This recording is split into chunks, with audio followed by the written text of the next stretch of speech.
But by far, I'm most excited about the high school students that are here today. Raise your hand if you're from a high school in the area.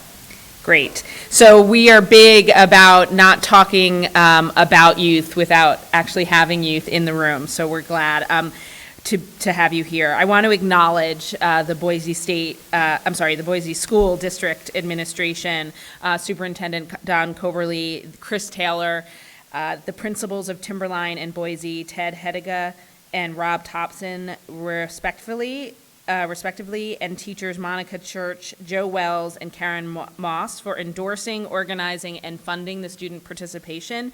We're so grateful that the school district recognizes this opportunity is a good enough opportunity to have you not be in school today and be here.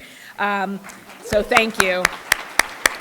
And a really huge thank you to Michelle Harmon and Russ Heller, who, this room would not be full without them. So I'm happy to introduce Dr. Don Coverly, the superintendent of Boise State School. I'm so used to saying BSU, and I got so excited by some of the stuff you said that I want to use it in all my marketing materials. So take a breath. He's worked for the Boise School District since 1984 as a teacher, a language arts supervisor, a district curriculum coordinator, and now the superintendent. Please join me in welcoming Dr. Coverly.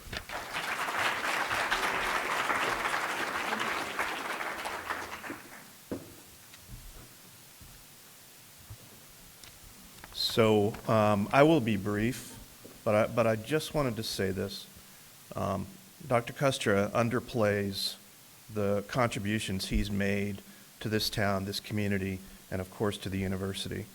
He has dramatically changed the landscape at BSU. And if you think, you can think about all the programs, all the new majors, focus on computer science and engineering, et cetera, et cetera. The other thing that's happened is that the graduation rate at Boise State has dramatically changed for the better during Dr. Kustra's tenure. He talked about the fact that he's leaving. I can tell you this, we're going to miss him. So just a round of applause for Dr. Kustra.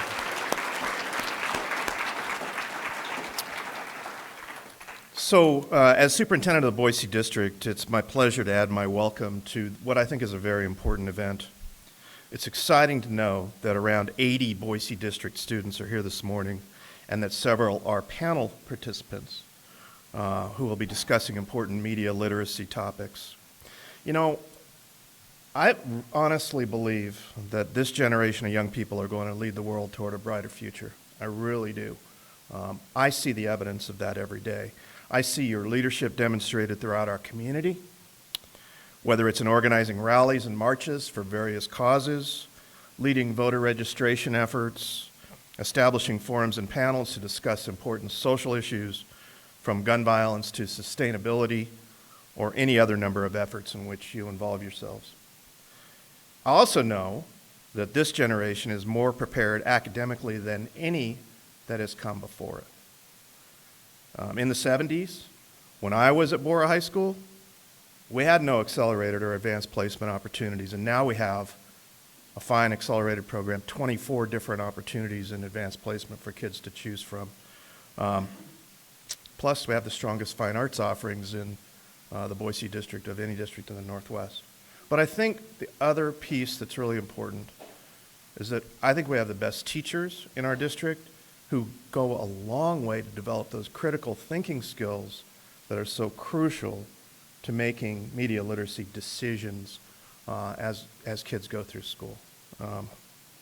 And today our students' worlds are so much more complicated than when I was in high school. So think about this. I graduated from Bora High School in 1973. In Boise, we had 2 TV stations. They went off air at midnight. Think about that for a second. We had 1 newspaper, one source of news in this community. And if you think about the local TV stations, there was a half hour of local news, a half hour of national news. That was it. So between that and the Statesman, that's where we got our information. So if you think about it, think about filtered information, if you will. So back in '73, when I was graduating from high school, we had the ultimate in filtered information. And so it's a completely different situation now. And Boise was 60,000 people.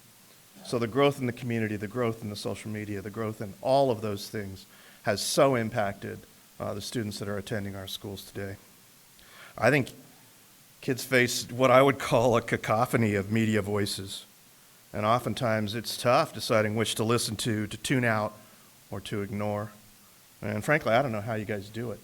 But I'll tell you, I'm interested today in learning from you about how you make your decisions and the advice that you can give me about the way you do that.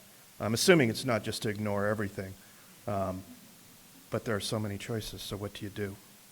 So today, for me, for example, I have the opportunity to join these bright, well-educated students and experts in media from the local and national media communities. Thank you for being here, who have exceptional knowledge in their fields, and they're here to share and discuss it. What a great opportunity for us. So I'm really excited that the National Association for Media Literacy Education is here in Boise for this regional workshop, Media Literacy and Civic Engagement in the Digital Age, and I'm looking forward to the panels and presentations today. So on behalf of the Boise School District, thank you so much.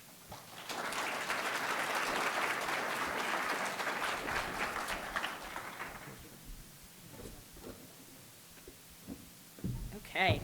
So I'm going to introduce Dr. Seth Ashley, who gratefully, when I called him, I think February 1st, and said, hey, you want to do this semester? He said, okay. So Dr. Seth Ashley is Associate Professor of Journalism and Media Studies here, where he serves as a faculty advisor for student media. His research on media literacy, media sociology, and communication policy has been published in a range of peer-reviewed outlets. Please help me welcome Dr. Ashley.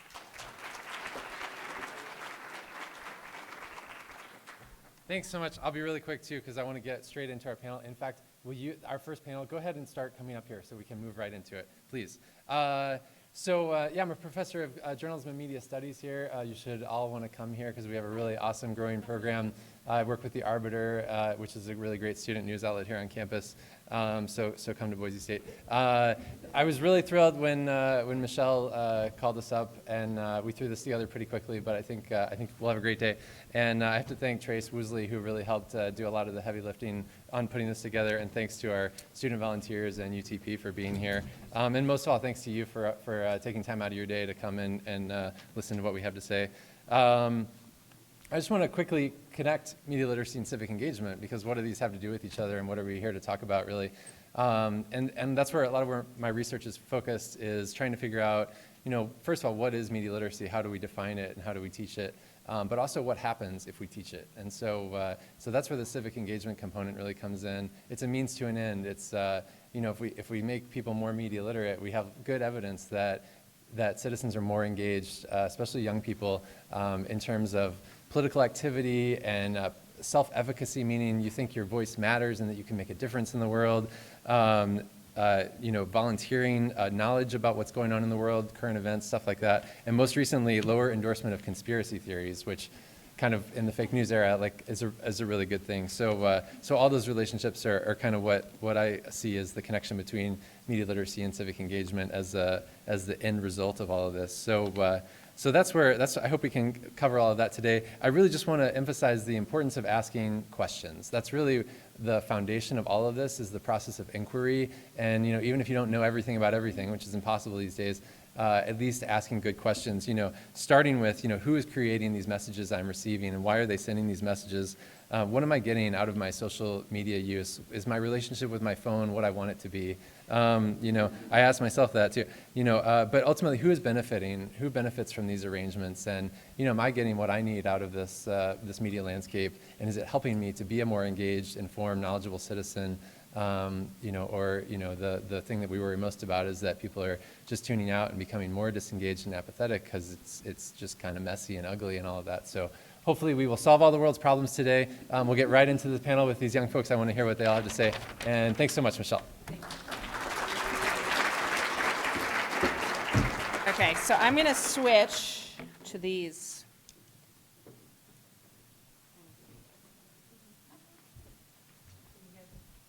Hello. Oh, good. I realize that, well, first of all, the chairs are attached, so it's kind of wonky up here. So some of you guys might have a little tricky time seeing. So there are I think if we can move up just a little bit, that'd be great. But then there's also a bunch of seats over here if you guys feel like it's not working. I'm really excited about this first panel. Oh, I realize I can't move it without you. Thank you, AC. This is like true teamwork right here. And I have to have it's so weird for me to be here and not be tweeting. I realize that I usually, like at every event, I'm like always on my phone, which is ironic. Okay, so this first panel is made up of these wonderful, I'm going to call you Generation Z members. We are, like I said, very committed to having youth voice in our conversations.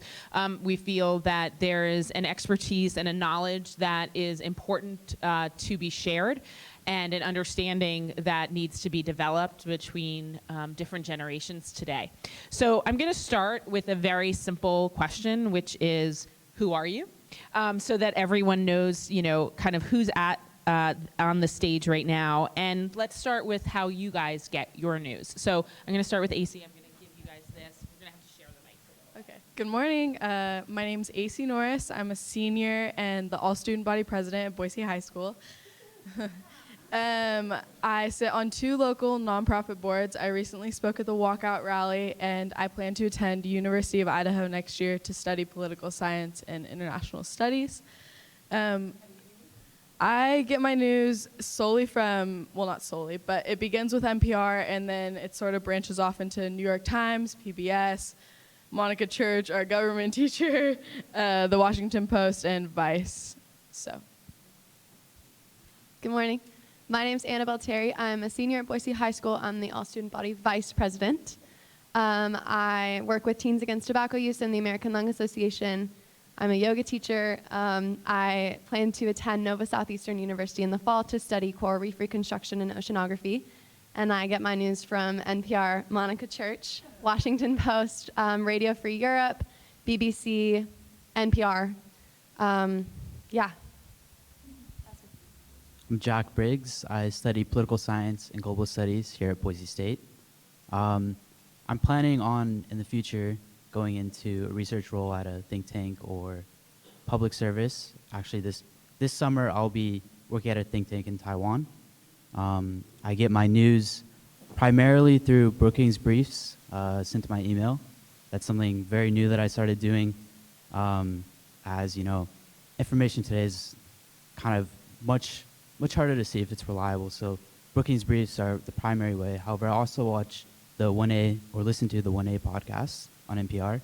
That's kind of my morning jam to wake up and get informed and stuff. So, yeah.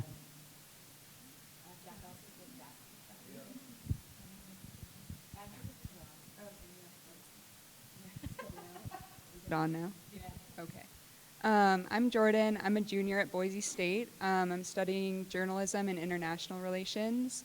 Currently, for this year, I was the news editor for our student publication, The Arbiter, and I was just hired as editor-in-chief for my senior year. Where I get my news, I start in the morning with the New York Times, and then throughout the day, the Christian Science Monitor, Boston Globe, NPR, 1A, and then on some of our local publications, like the Idaho Statesman. So. Hi, I'm Taylor Munson. I am a senior here at Boise State. I'll be graduating in 3 weeks. I'm really excited. I say I'm studying journalism. And then after that, I'm planning on staying here in the Treasure Valley and working, and then eventually going back to school. Where I get my news, Boston Globe, New York Times, Washington Post, NPR is my main source, Boise State Public Radio, which is, I try to read a lot of local news. 1A is my favorite show, podcasts, et cetera, et cetera. Yeah. Great, thank you. Why don't you guys keep the mic? So I guess we've talked already this morning about how much information we are able to access. So I guess my first question is, what do you guys think it means to be informed today? What does that mean? So maybe Jordan and Taylor, you guys could start. Yeah, I'll go for it. So for me, to be informed is to be curious. It's to be looking for different sources of information and really critically analyzing where you're getting your news and what it's saying about who's writing it and why. Critically analyzing Why did they write the story? What purpose do they have? And then kind of taking that, putting it all together, and creating your own thoughts and opinions on what you're looking at. Yeah, one of my favorite pieces of knowledge that one of my professors has given me is the difference between information and knowledge, because that's something we're faced with social media. We're given lots of little pieces of information. It's really hard to piece it all together and figure out, the more in-depth narrative that this all creates. So being informed is more than just reading information. It takes a curious person to actually dissect that and turn it into knowledge and figure out how it all relates together. And it definitely takes a lot more effort nowadays because there's so much information, because there's not just one channel we're watching and we're all getting the same version of the story. So it's really figuring out, first of all, what version is accurate, and then also digging deep and figuring out what that actually means and how that impacts people. I think that being informed is being driven to have knowledge and being curious and investigating and discovering like what's going on in the world. I think that when you're informed, you're more likely to make decisions at a local, national, and global level that impact the environment, social movements, and politics. So when you're better informed, you're better at making choices and going about your day smarter. I think being informed is not only being able to have an abundance of knowledge, but knowing how to access it and knowing how to differentiate between knowledge that's sources that are trying to spark an emotional response versus sources that are trying to give you the facts. And I think being informed is also knowing what will sway you in either direction, what's going to catch your eye, what biases you're attracted to. Because if you don't realize those, then you don't realize what information you're getting is, if it's real or fake. Not fake, but if it's tainted. Yeah, I think that being informed today is just like being informed was, 10 years ago. However, what's important today is put an emphasis on, okay, what actors in our information environment are influencing our opinions and changing the discourse that, we have on political events and whatnot. So there's a lot of things that you can focus on to like increase your awareness. So like the computational propaganda project that the University of Oxford like looks at like different organizations and stuff that uses techniques to like influence opinions, and they find that like the different like algorithms can like predict and profile you and send you specific advertisements. So like understanding like that there's a lot of like actors in your information environment that aren't necessarily real people, but political bots can give you a much more like sense of how to go about like understanding a topic, and maybe actually like getting in depth and reading a book or finishing that article that has been rated not to have media bias, because there's sites that rate media bias and stuff. So being aware of that is, I think, super important, as well as actively just engaging and wanting to know is just the fundamental thing that I think we need to like stress and focus on. Okay, so we had a prep call, and one of the things that we talked about was these kind of opposing cultural narratives about your generation, right? We have on the one side that you guys are social media addicted, you can't live without your phones, you're not able to have conversations face to face. What are we going to do with this poor generation? And then we have the other, which is you are the most inclusive, most media savvy, most aware, poised generation ever. And these are, two very, very different narratives. So I guess I want to understand from your point of view, like, what do you think of these narratives, and is there validity in any of them? I can go. So my initial reaction, because that is something that I think a lot of us have heard a lot, is just obviously being frustrated because it's really hard to paint the same picture for an entire generation of people. I mean, the phone and technology aspect is fairly accurate considering we grew up with it. And I think a big part of it is that our parents didn't really know what to do about that. Like, they didn't know how to, regulate our phone use, or they didn't know how it was impacting the way we view the world and the way our brains developed. So that is one thing I've talked to my own parents about. They were like, yeah, we felt bad not giving you a phone till you were 16 because everyone else had one when they were 10 or, something like that. But I think that is a huge part of it, is just we didn't know, our parents didn't know how to, the correct way to use our phones, what it actually means. And back to the narratives, I think it is frustrating when we are painted in one picture of being phone addicts, because there's also all the positive sides of having this little piece of technology where I can see what's going on across the world in real time. And why wouldn't I use that to access other parts of the world and see what's going on?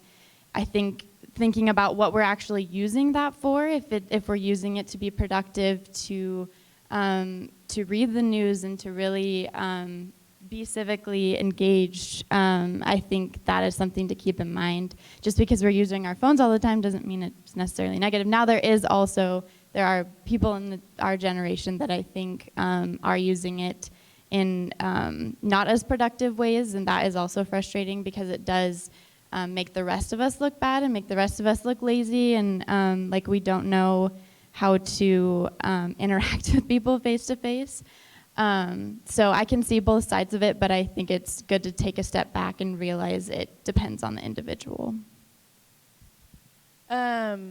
So with those two narratives, I think that we definitely people pop into our minds and we're like, oh, that person is that and this person is that. But I'd like to think that a majority of the people here, a majority of the people that I surround myself at my high school are active and are driven by their want to know more and are politically involved.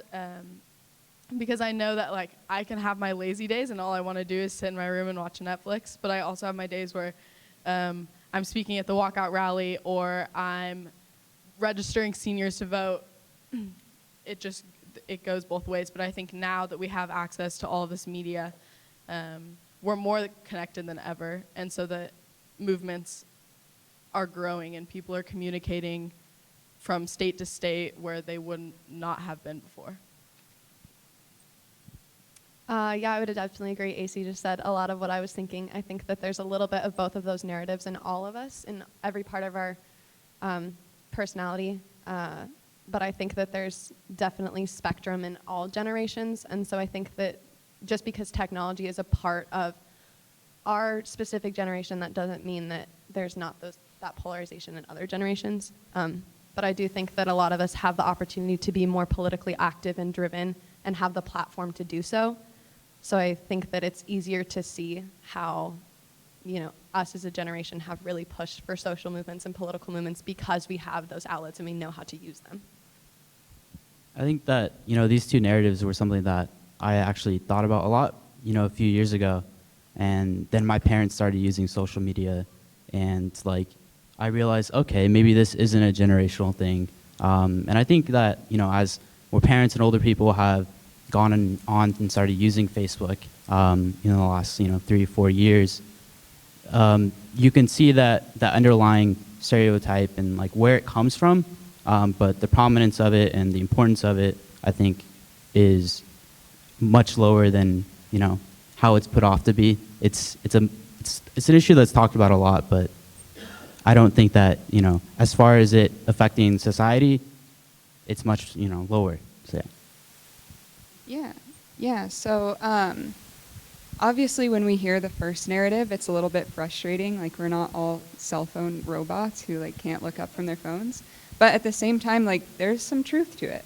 Working at the paper, we can both testify to this. Trying to get our writers to go have a conversation with a source is the most painful thing in the world. They will do everything And I do this too. Like, that's the sad thing, is I'm like, oh yeah, I just emailed them instead because, like, I don't want to go talk to their face. But at the same time, like, it's not necessarily a bad thing that we have all this access to technology. Like, some of the world's biggest movements were started and arguably couldn't have gone anywhere without social media and without interconnectivity.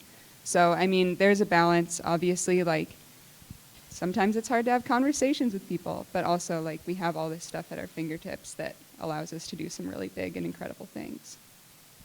Great. I think that the idea that social media have given voice to the voiceless is a really interesting one that we think about a lot in the media literacy space.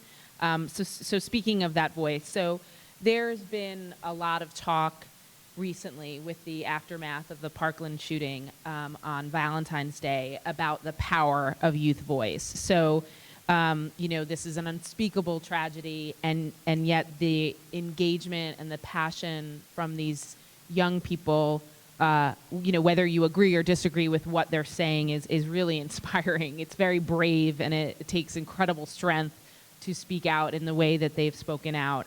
So you are all relatively close in age to those, not only those people that are speaking out, but also the victims of these tragedies. So are you surprised by, how they're using their voice and also the narratives that are being created about them in the media?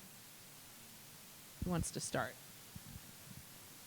I wouldn't say, excuse me, that I'm necessarily surprised, just because I've grown up in a very politically active environment, especially at my school, Boise High. Everybody has something to say and has the means and the potential to bring a movement forward. So I'm not shocked in any way that these students have been able to create a momentum on an issue that's, I think, very important, and I think that no matter if you disagree or agree with it, it's something that's relevant today. But I do think that it totally illustrates and emphasizes the power of media and the youth voice through media, especially because we've grown up in it and we know how to use it, as I was saying. I do think that it's something to note, though, that with social media, while it can create this huge momentum and base and everybody knows about it, liking a Facebook page or sharing an event is not the same thing as going out there and being completely politically active and immersed.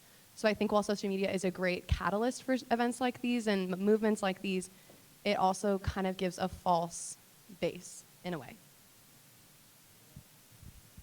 Yeah, I think echoing that sentiment, there's so much that has, that traditional media has been able to do for, the youth movement in this situation that in the past hasn't really been a prominent phenomenon. So like social media has been disproportionately, I think, ruled by, the younger generations, whereas traditional media, the representation there has been, much more of a, older generation. And so it's surprising to see how, youth can be activated and put onto a large scale through traditional media.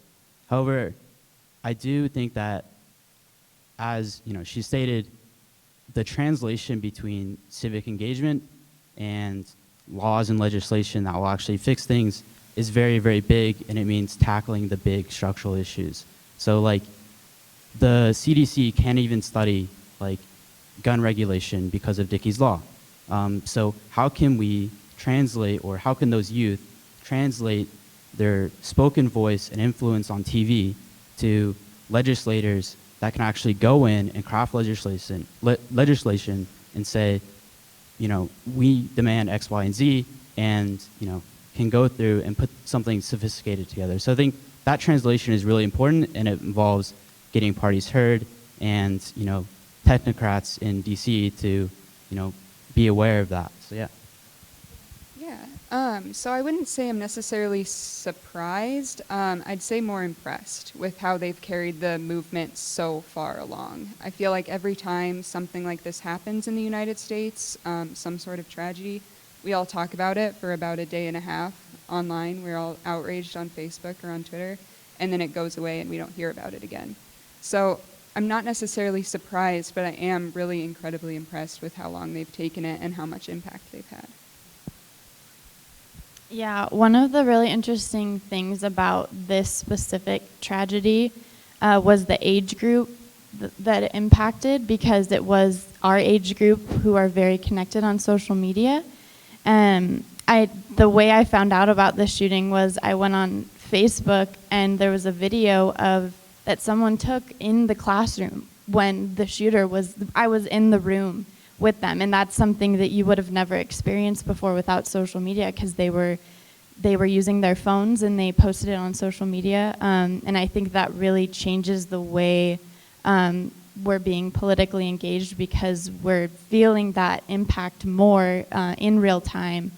The other thing that I think it is kind of a bummer with kind of the narrative that is created with these students who are standing up, a lot of people are kind of pushing them aside because of their age, and saying, oh, they're young, they're uneducated, this will pass. And I think it's really cool that they are taking this and they're serious about it, and they're not just sharing an event on Facebook or liking a page. They're not, doing slacktivism, as you call it. They're actually getting out there and talking to powerful people and trying to make a difference. And I think that's something new and refreshing that a lot of our generation could work with. I was just about to talk about that video. Watching that as a student in Idaho, it completely took my breath away. I mean, I never thought that I would be so close to something like that, or that it would happen to me. So these students that are so passionate about these issues are going to be the people that make change politically, make change socially. And it's not just with the Parkland incident, it's environmentally. We have so many students that are so concerned about what's going on with our environment as well. And, in every aspect, I think that our generation is so much more motivated to make change because they're witnessing it happen at such a fast rate. I'm thinking about my 13 and 15-year-old at home and what they would be saying, and I feel like I have a lot of work to do with them. So I have a lot to do to get them up to your standards. Okay, so let's talk. We mentioned a couple of times what is going on right now with Facebook and with Mr. Zuckerberg being in front of Congress yesterday. This is a really, really interesting moment in time. So you guys, we've established, you're the first generation really to have social media since the moment you were born. It's been a part of your world. It's not new. There's not a before or after for your generation. So since the presidential election in 2016, there has been a lot of conversation about Facebook, about the spreading of fake news, and certainly now with the information about data breaches and all of this with Facebook, things are getting really heated and really urgent. So these issues bring up to me a lot of the issues with about privacy and data gathering. And privacy was when I talk to parents versus students, there seems to be a very different relationship that your generation has with privacy than we had. We grew up in a very private world that if you wanted to be public, it was, you had to really make an effort, and you guys are living in a different world. So I guess I'm curious, in related to that, like, do these issues of privacy and kind of data collection, did these issues matter to you as a generation, and how do they matter in a less private world to how you interact with all of this? Yeah, so I'm just gonna jump out there and say that yes, of course they matter. But at the same time, I think everyone, regardless of our generation or not, we knew that that was what Facebook did, right? We knew that they use our information and that's how they make money. That's why we see the ads that tell us to go shopping at American Eagle when we just looked at their website like 5 minutes ago. So, I mean, we knew it was happening, and I think we cared, but we all still used Facebook. And I don't think that's necessarily true just of our generation. Like, that's true of my parents and my grandmother who's on Facebook now. And at the same time, like, okay, we care, but what do we do? Like, we're living in an unprecedented time of privacy. Like, we live in a place where India now has 1 billion people's retinas and faces and fingerprints scanned, and they use that to to live. Like, they use that to get welfare benefits and school lunches. So, I mean, we just live in a time where I don't know about privacy. Like, of course we care, but I don't know what to do about it. So I think also growing up with all of this social media, I've been told since the day I got my phone, since the day I went on Facebook, that everything I post, everything I like will never go away. Like, what you put on the internet stays on the internet.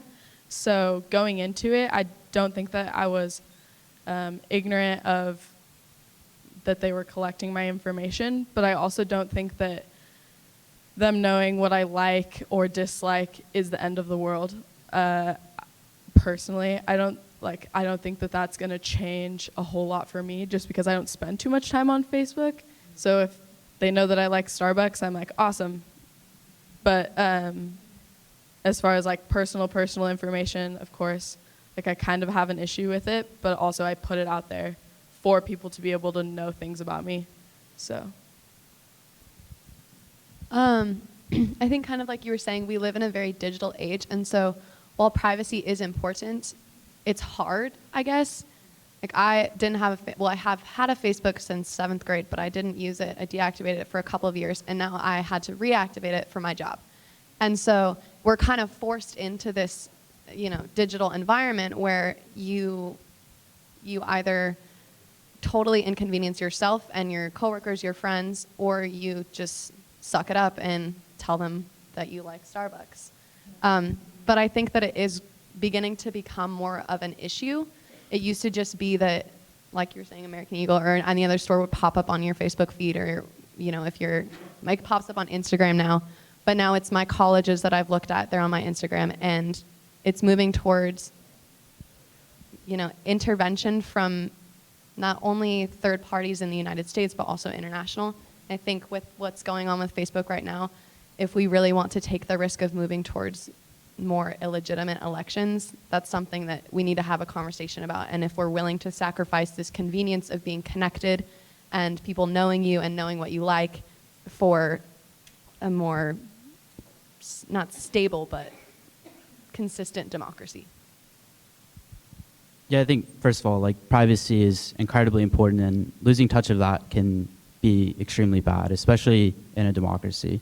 And with that said, though, I think that the big issue today with, like, Facebook and other social media platforms is if you want the same service, if you want the same connectedness, you actually can't go anywhere else. So it's like we have to be on Facebook for X, Y, and Z, right?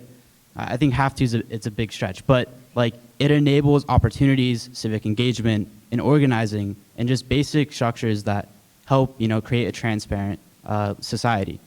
However, we can't go anywhere else to get that same thing.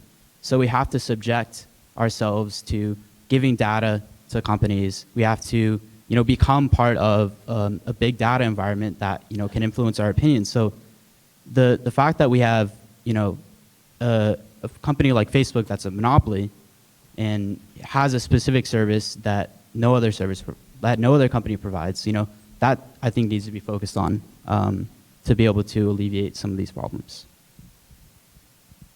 Yeah, I think it is interesting the difference in reaction to this whole thing in terms of generations. When I've talked to people in older generations, they're definitely more shocked. They're like, this is an outrage.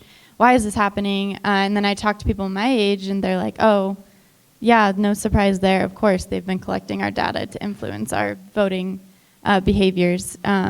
So I think there's definitely we're just used to it. We're used to being so connected. We're used to putting our opinions out there for the world to see. So I think knowing that there is the, this other side of where is that information going and how is that being used, we do need to be aware of that. And I think, a majority of us are, some people may not realize, how maybe some information shouldn't be shared. But I feel like most of us are aware of that, and that led us to, not be surprised by this. And I think there may be issues we care about a little more. But with that being said, I think we also need to not just let it happen and continue as we've been doing with Facebook, because it could get scary, and it could impact us more than we realize. So being smart about it, but also appreciating, how nice it is to be this connected. We, on our prep call, I asked these guys if you had the choice between Facebook as it stands now or no ads, no data collection, and paying, I think I said $20 a month for it, would anyone pay? And no one said they would. I'm curious, raise a show of hands for people that would pay $20 a month for Facebook if they knew they would not advertise or collect data. Yeah, so a couple of people, but maybe not Facebook, yeah. Wait, and it's so funny, Michelle, I was just going to say, we're running a little bit behind, but I'd like to take a few comments and if anyone has questions. So Michelle, why don't you start? I'm going to fall off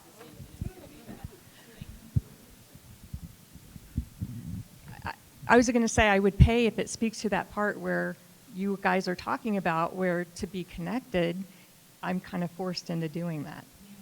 So $20 a month, I don't know about a month. Well, what's the number? I don't know. Isn't it like, I remember when I was your age, cable television first started, and it started out free. And then they went to a pay model, and people started paying for cable television, a lot more than $20 a month. Would you mind, does anyone have any questions for the panel? I also think that it's interesting that, people who raised your hand to pay $20 for Facebook, you're paying to be connected to people, but imagine how much time you spend on Facebook. I mean, you could call everyone that you actually cared about being connected with and let them know what you're up to in the amount of time that I assume you're spending just scrolling and liking what people are up to. So that's just a thought. Also, I thought it was interesting how your response was that if you didn't have the option, I took the question as, would I rather have Facebook for free and then know that they're collecting my data and have ads, or would I rather pay $20 a month and they're not connecting my data? But, I mean, if I didn't have, if Facebook was only, I had to pay and that was the only option, I think it depends on what point you are at. Like I said, a couple of years ago, no way I would pay. But now, I'm kind of I would have to. So it depends on where you're at, but if I had the option between the two, my information's out there. Anybody could go manually take data. So. Right, and isn't it, you can't unring the bell at this point. I mean, they have the data, so do they back it out? I don't know. Does anyone have any questions for the panel? Anyone? There's got to be one. Yeah, the whole thing is questions. Okay, thank you. I knew it would happen. Are you concerned about how Facebook connects you often with like-minded people and confirmation bias, and how it's a problem in our country, how we are living in our own little bubbles? And can you speak a little bit to that, of what you think about that? Sure. So actually, a lot of the times when I go on Facebook, I see complete opposite of what I agree with. I don't like a lot of things, so that's probably why my experience doesn't necessarily pair me with like-minded people. But I'll have to exit out of the app because I get anxiety that all of these people can believe such wild things to me because of the environment that I've grown up in. But I think that it also gives an opportunity to try to understand why these people believe things that they believe, things that I would think I could never understand that. So I think Facebook, in that sense, gives you a chance to be more open-minded and more understanding of beliefs that you don't agree with. But maybe somebody here can speak on being paired with like-minded individuals. Yeah, I think this is extremely important. And connecting back to the youth thing, after or during the 2016 election, there was an article published about 17 teenagers in Macedonia who had over 120 U.S. political websites, and they were able to exploit the confirmation bias, and as well as the algorithms on Facebook, to connect people together and get people to go onto their site and get ad revenue. So I think it's really important to understanding how confirmation bias can enable other actors to change our politics and, you know, society and cultural fabric. So I think focusing on that is extremely important. Yeah, I just wanted to say, I think with our generation, what I've noticed is a lot of us think it's everyone else, but it's not me. Like, a lot of people are like, yeah, I know that, you know, they're putting stuff on my feed, or the algorithm puts stuff on my feed that only I agree with, but like, I'm aware of that. I know what's going on. And that's kind of what a lot of people have said, but I still think that it is something we need to constantly be aware of. And studying journalism, I think I'm more aware of it than other people, just because we've talked about it at length. But I do think that is a huge part of how people get stuck in their ways, because they aren't willing to branch out. But they don't realize it because they think it's everyone else but them. Yeah, speaking to that, I think that it's really easy to get stuck in these echo chambers where we're liking and people are commenting, and it's all things that we agree with. So I think that while that's a concern, it also strengthens our arguments, because we're just hearing the same thing back to us over and over and over again, like an echo chamber. But I also think that, like with Annabelle, if she gets stuck in the opposite, where you're surrounded or looking through posts and likes that disagree with what you believe, then, I mean, it still strengthens your opinions, but also makes you rethink why you think that way. Like, why do I feel that way about this post, etc. Okay, so how many people are on Facebook? How many students are on Facebook? Use it regularly. Yeah, very. Yeah. How many people are on Snapchat? Yeah. There we go. I love Snapchat. Okay, so one last question, and then we're going to move on. Sorry, I wish we could talk all day. So it's a very quick question. So if this were not a group of your peers and I guess your elders, which we are, if they were middle schoolers, what is like one tip? What advice would you give these middle schoolers for navigating the information landscape today? And I lost a microphone in the process of this. Sorry, guys. Oh, sorry. We have to keep going. I'm sorry. We're already running late. And it just started. It's a bad. Yeah, I would say read.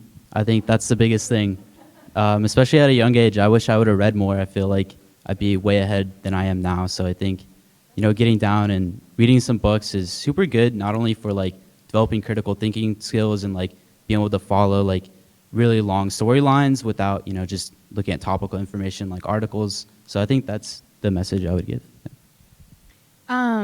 This is easier said than done, but be a journalist for a little bit. Try and put yourself in their shoes. Understand the journalistic process. If you don't understand the correct journalistic process and what constitutes a fact-checked, accurate article, you can't read one or figure out what they are yourself. So I think that just put yourself, even you don't have to be a journalist, but just be a part of that process for a little bit. Write a few stories, interview some people, understand what that is actually like, because being a part of that will really help you find the right reliable sources. So this might sound silly, but be curious. Like, take a look at the world around you and try to figure out what the hell is going on. Sorry. And just like read, like Jack was saying, like that can benefit you immensely. Read the newspaper, read books, try to stay engaged with what's going on around you. Oh, okay. This also might sound a little weird, but middle schoolers are charged with hormones. They're cranky, they're sweaty, and they totally smell so bad. Yeah, they smell horrible. But there's so many emotional things going on in your life right now, and so just try to steer clear, or at least acknowledge what like news you're drawn to that's emotionally charged, because anything that you start off with, like this story that just sparks an emotional outcome, that's coming from not the right place to be able to understand the news, to be able to be informed. So first thing, acknowledge that you're emotional. And also, I would say, especially in middle school, you're growing up in your environment, your home environment, your school, your peer group, where your biases are already formed in some way. You already have that political background in the back of your head that, oh, I'm a Democrat, I'm a Republican, like, screw the other side. But try to, like, if you always watch Fox at home, watch MSNBC a couple times. If you always watch MSNBC, watch Fox. Not to say that those are the best news sources, but to give you a taste of what the other side thinks and feels, and why some of the other people in your school or your teachers feel the way that they do. And that will definitely help you move into high school and the rest of your life being more empathetic and more understanding, and to be able to think better for yourself instead of, just what you were raised to think. Insert Annabelle's whole entire advice right here. No, with Annabelle's, I completely agree. I also think that being curious is so important, but also like double checking what you hear to make sure that that's like the complete truth. Was that exactly what happened? So not just relying on one news source, making sure that you make sure that what you're getting is factual and not just like one person's opinion or one person's version of the story. So I recently read an article called, it's an opinion piece in the New York Times called "Are Today's Teenagers Smarter and Better Than We Think?"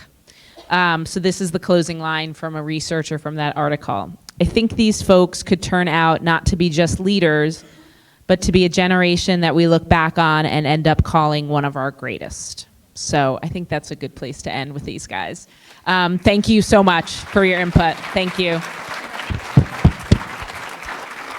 Okay, we're gonna somehow get off the stage, and and I am going to introduce the next speaker. This is so funny. I'm like going this way. Thank you. Okay, then I'm going back to, thank you. Thank you guys so much. Okay, so moving on. That was great. I wish they'll be here until 3, so talk to them when there's a break. Okay, so our next guest, I'm very excited, came all the way from New York also. Her name is Laura McCumber, and she is the Journalism and Press Project Manager at PEN America, and her work focuses on the impact of hate speech and online harassment on writers and journalists, and on the development of approaches to curb the spread of fake news and promote the importance of journalism. And she is here to talk about a very important report that they did, so I'll let her take it from here. Thank you.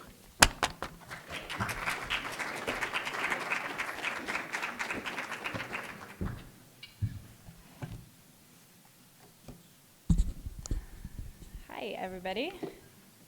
So I'm going to play or work through some slides with you all. And that was a great panel to precede what I'm going to be talking about, which is news literacy from a fake news perspective, and kind of walk you through this report that my organization, PEN America, put out in fall of 2017, so last October. It's a 130-page report. It's a really heavy document that I brought 2 versions of, so if anybody wants to bring it home, come see me. But you can also find it on pen.org, our website. And the name of it is Faking News, Fraudulent News, and the Fight for Truth. So a bit about my organization. PEN America is a free expression organization. We do a lot of First Amendment work defending free speech here in the US and abroad. For more than 90 years, we've worked to ensure that everyone, everywhere has the ability to create literature, convey information and ideas, express their views, and access the views and literature of other people and cultures. So why we became interested in fraudulent news, fake news. According to our 1948 PEN Charter, PEN members must pledge themselves to oppose such evils of a free press as mendacious publication, deliberate falsehood. Let me say that again. PEN members must pledge themselves to oppose such evils of a free press as mendacious publication, deliberate falsehood, and distortion of facts for political and personal ends. So what Penn calls mendacious publication, most of the rest of us know as fake news. And Penn, we now prefer the term fraudulent news. So fake news, as we see it, is a term that's really become very diluted. It did once mean news and information that is false. Now it's been reappropriated mostly by our president, his allies, to mean anything that might be critical or something they disagree with. So we can't really use fake news anymore to talk about the information that we're interested in here. Penn came up with fraudulent news, thinking it's more precise, and our definition that we use for our report is demonstrably false information that is being presented as factual news with the intention to deceive. So that's really a big part of the definition, is the intention to deceive. What we see as fraudulent news includes fraudulent news that's made for political motives or for profit, government-sponsored misinformation, so propaganda, or conspiracy theories. And what we don't consider fraudulent news are honest mistakes, which happens in a newsroom. Mistakes happen, you issue a correction. They're undesirable, but they are a part of this. And satire, so obviously if you have anyone out there reads The Onion, on The Onion, it says they're satire, we're not saying that's fraudulent news. They're there to have fun. So the reason this is a free expression concern for our organization is that U.S. democracy depends on a free and independent press to inform civic life. Citizens have the right to receive and impart information, and they have the right to receive information that is true. Without a common understanding of what's true, news and information loses its meaning. It's more difficult for civil society to make decisions together. And false news is not new. Propaganda and false information have been around as long as the written word, but we are in an unprecedented time, as we've already discussed today, and fraudulent news, fraudulent headlines are spreading faster than ever before, and it's really, really difficult to slow them down. Why has fraudulent news been able to spread this quickly? It's not just because of social media platforms. We're actually living in a time where there's like this rich, fertile environment for fake information to spread. A few of those factors include the fact that over the last 20 years, the American public has grown to increasingly distrust the news media or the mainstream news media. And there are some reasons for that we go into in this report. But that, on top of the fact that there's been an explosion of new online news outlets, so we have more ways to access news and information than ever before. How we consume news has changed drastically. There's sharp ideological divides that dictate who trusts what media outlets, and those are pretty cleaved down the middle in some situations. And then we have daily attacks on the press right now by the president and his administration that's also fostering this landscape where people are distrustful, they don't know what to believe. So as this misinformation spreads, it really sows distrust and undermines our democracy. So who's responsible for the spread of this fraudulent news? Our report looks at a few different actors. First and foremost, we really look at the tech companies, Google, Facebook, and Twitter in particular. We also look at journalism organizations. Newsrooms have also contributed to the problem, and I'm going to get into that in a minute. And then all of us in this room, we've all contributed to this. We've all shared an article on Twitter or Facebook without reading it. We've all shared headlines that are sensational or exciting because we think they're interesting or they might provoke somebody. And this is why news literacy education is so important. To get into the tech companies for a minute, and I won't go too deep into this, our report I think has about 50 pages dedicated to how and why fraudulent news spreads on these platforms. But just for a little background, Google, Facebook, Twitter, they historically see themselves as neutral platforms. They say, we're just here to host the content. We're not publishing it. We're not endorsing anything. And in reality, these tech platforms, they're aggregators, they're publishers, and they're curators of information. So if you're on Facebook and you see a news article that may or may not be true, and at the top you're seeing Facebook or Twitter. Right above that, you're creating an association in your mind that this platform is endorsing or giving you some validity to what you're reading on that platform. So users have come to trust these platforms as information sources. If you're Googling something, the very top search result on Google is ostensibly supposed to be the most high value. Sometimes you get a completely false piece of information that's put up to the top just because it's very, very popular. So algorithms are a big part of why fraudulent content can spread. It's based on likes and user engagement, and so oftentimes very sensational false headlines can be brought to the top of your news feed, and that's what everybody's seeing instead of the real meatier news article that might have fewer views. And then I think it was Jack mentioned the Macedonian teenagers, the fact that there are these ad revenue models that have allowed anybody who wants to purvey false news, they've had the opportunity to do so and to make money doing so. In our paper, we take the tech companies to task. We also take a minute to say, okay, they're starting to address the problems in certain ways. So at the time that we published, what we were really focused on was the fact that Google and Facebook in particular were working on tweaking their algorithms to figure out how to prioritize more factual pieces of content. I think they're still working on that. There have been increased fact-checking efforts by Google and Facebook as well to have independent outside fact-checkers weigh in. And then Twitter has been working on rooting out spam accounts and bot accounts that are responsible for spreading these fake news headlines like wildfire. Concerns over what these tech companies are doing, the main one for our organization is that, we're skeptical of anyone who might be suppressing content or removing content that other users might legitimately be putting on there. So we're wary of any solutions to the problem that rely on censorship. And again, this is why, and I'll get to this, news literacy is really the most important way forward. So just briefly, journalism organizations, and I'm a former reporter, they're our most important allies in the fight against fraudulent news. But they have also contributed to this rich landscape that fake news has been able to thrive in. And some of the things we look at in our report, like why journalism outlets have contributed to the problem, whether directly or indirectly.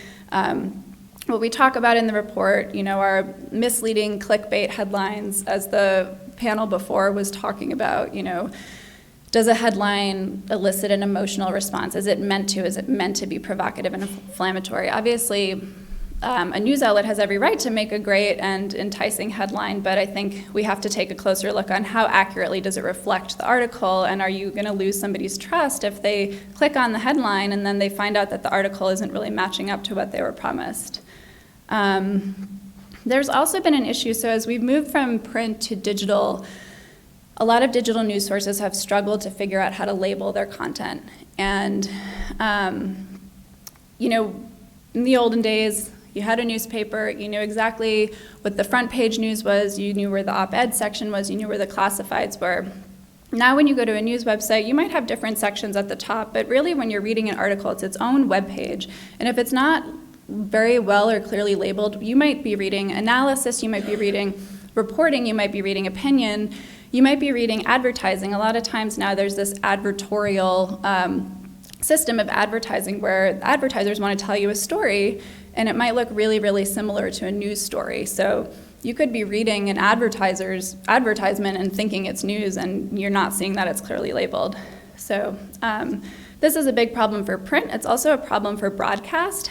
A lot of broadcast news shows now freely mix together reporters with people who are there to offer their opinions and analyze the news. So if you're in your kitchen, you're cooking dinner, and you're watching a news broadcast, and you have all these different voices discussing an issue, you don't necessarily know if you're listening to a reporter who's reporting on facts or somebody who's stating their opinion like it's a fact, and it becomes really blurred together and difficult. Difficult to parse. So that's a big issue for us. There's also been an increased perceived lack of transparency I think a lot of news consumers just feel a little bit alienated from the news creation process now, and news organizations could do more to educate their audiences about how the news gets made, like from finding a source to checking that source to fact-checking the piece to even reviewing it with the lawyers. There's a lot of steps that happens before a piece can be published that I think the public just might be out of touch with. And then the fact that, like I said before, there are honest mistakes that can be made by news organizations, which has happened forever, but recently what happens now is when one of these mistakes are made or a source is misquoted or a date is put in wrong, really hyper-partisan news sites on the left or the right might seize on that mistake and say, aha, this is exactly what we're talking about. This is why this mainstream news organization is fake news. And that's clearly manipulative and not fair. So newsrooms can increase trust amongst news consumers, and part of my work at PEN America is thinking about how we can help newsrooms do this. And one of our projects is enhancing transparency around a newsroom's policies and practice. So, how you address errors and issue corrections, fact-checking methods, what your ethics are for your journalists. Most major news organizations have really strict ethics policies that journalists should follow. All of this can be made available to the public really easily. You can slap it all up on your news website, and give users access to somebody in the newsroom that they can talk to about their concerns. Labeling, like we said, clearer labels can go a long way to increasing trust amongst news consumers who might be confused about what content they're consuming. And then establishing formal headline writing standards can also go a long way. So our paper obviously talks a lot about the problems posed by fraudulent news and what we're concerned about. We also look at some free expression-friendly solutions to the problem. How do we move forward here? And without censoring speech and entrusting tech platforms to decide what's good content and what's bad content. So independent fact-check outlets have been one way forward that, like I said, a lot of technology companies are looking at, and kind of bringing in outside fact checks like PolitiFact or factcheck.org, who weigh in on the quality of the content after it's been published and give it a grade, and then maybe that grade accompanies the article when you see it on your Google search results. What's good about this is it's unbiased. There's not supposed to be a political agenda to fact checking. It's really just verifying facts. What's problematic about it is fact checks take a long time. So by the time they're applied, usually the article has already spread far and wide, and you can't undo that, you can't unring that bell. So we really feel like news literacy education and initiatives are the most free expression friendly way forward here. The benefit is that it puts the onus on us, the news consumers, and not tech companies to decide what is a good and bad source of information. And the issues we're up against are the ones we're here kind of discussing today, or why we're here today is the fact that it's not standardized in classrooms across the US, and we're still determining the best ways forward to implement news literacy education, especially because the digital landscape is evolving all the time. Why news literacy is so effective is that there will always be fake news online. It's never going to go away, but the more that we can educate people about fraudulent news and how to identify it and whether or not to trust a source, to go to the source's origin and see if you can find out information about the founding of that website, the standards and ethics that they uphold, the masthead, who's the editor-in-chief. The more we can give people those indicators, the more we can inoculate people against falling prey to fraudulent news and making people more curious and pursuing inquiry.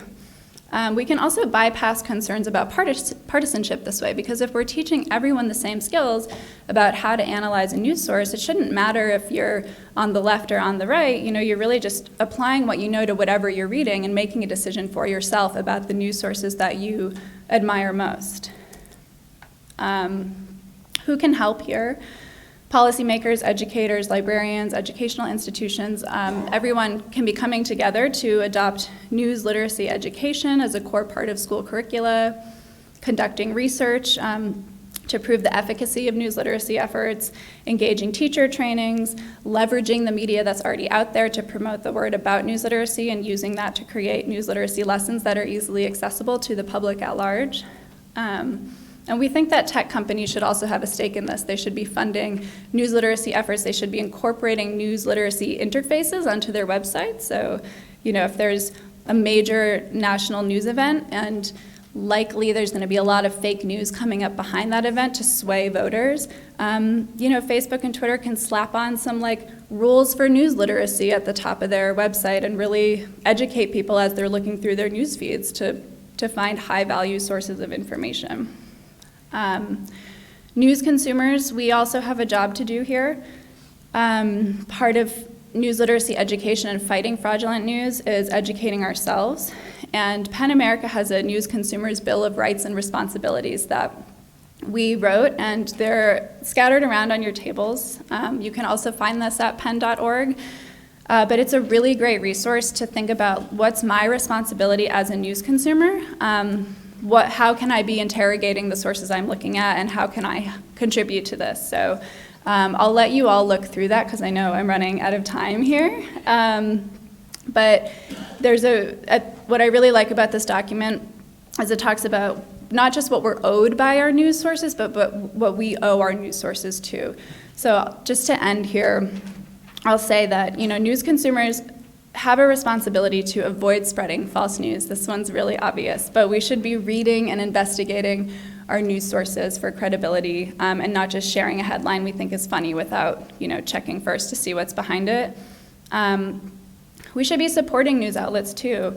If you know that a news source you admire, that where you go to get your news, that they adhere to explicit ethics policies and fact-checking procedures, and they're creating excellent factual news, you should give them money. You should support them. You should help their journalists stay employed. I think that's a really important one. We talked about this earlier on the panel, but consuming news from different points of view is really, really valuable right now, especially. And we should all, I think everybody in this room already feels this way, but we should all understand the importance of journalism and the essential role a free press plays in this country, and the fact that fraudulent news can undermine it, and that's really dangerous, and we should all be concerned. So if you're interested, go to pen.org for the entire report, and I'll be around all day, so if you have specific questions for me, I welcome them. Thank you all.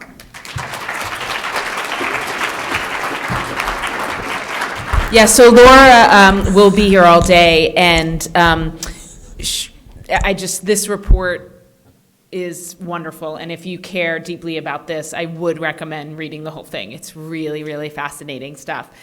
So we are going to take a short break because our next presenter requires some technology hookup that we're just going to want to figure out while you guys aren't just sitting staring at us. Well, one thing to say is that we would this is a participatory workshop afterwards, and we would like you to mix up. We don't want you to only be with the people that you know.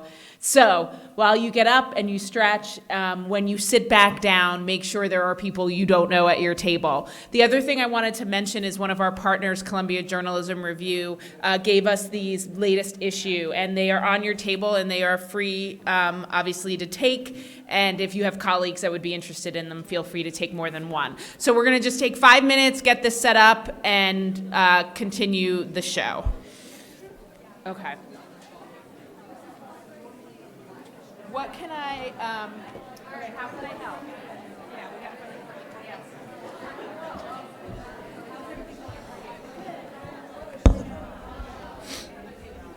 I just want to make sure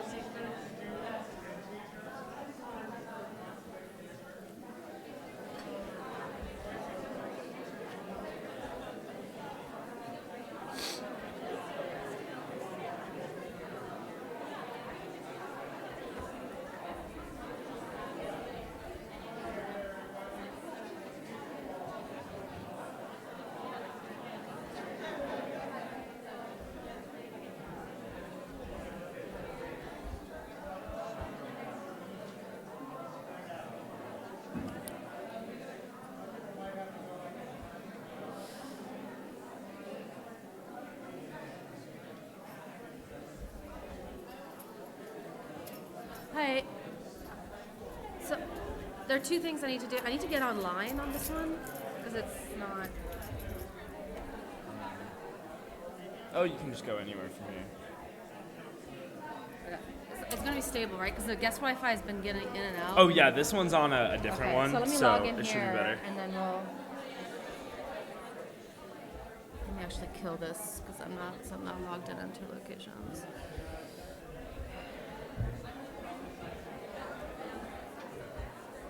And they're not seeing it. I was like, I don't want them to see what's going on. I'm so not used to this. This is like, when you're like, you know what's going on, but you're not used to the computer. And you're like, this is just a little different. Oh yeah.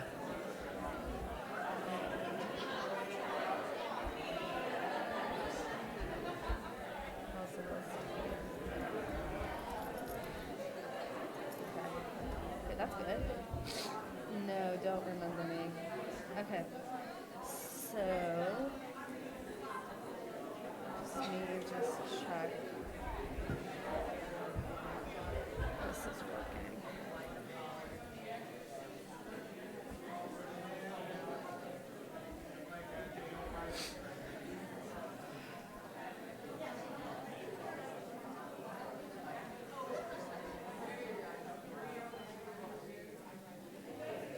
Okay, this is working, so that's good. So as long as it stays online, hopefully this is good.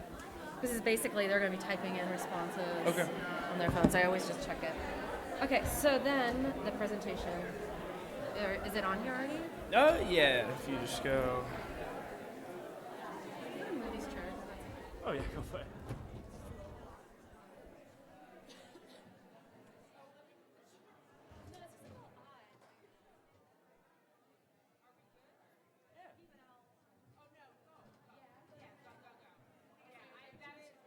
But I just need to reorder a couple slides. So Yeah. I Yeah, think we're good. I think so. But then I'm going to need you when that moment happens. So after about 30 minutes, I'm going to need you to help me with the cut and paste. Okay, cool. Maybe 15, 20 minutes, yeah. Sounds good. Right, let me just reorder slides.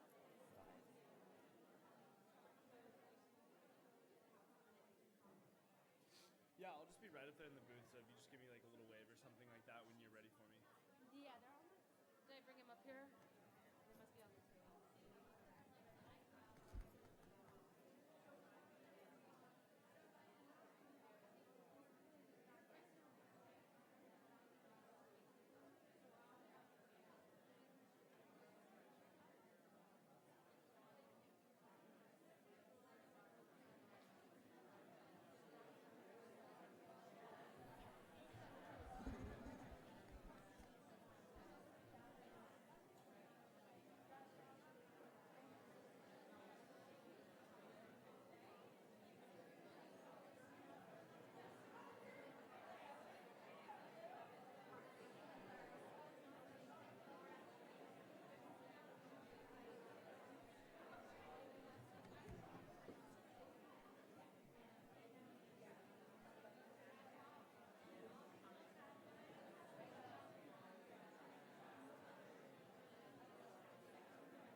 ready, but I noticed that one thing is happening. It's a little odd.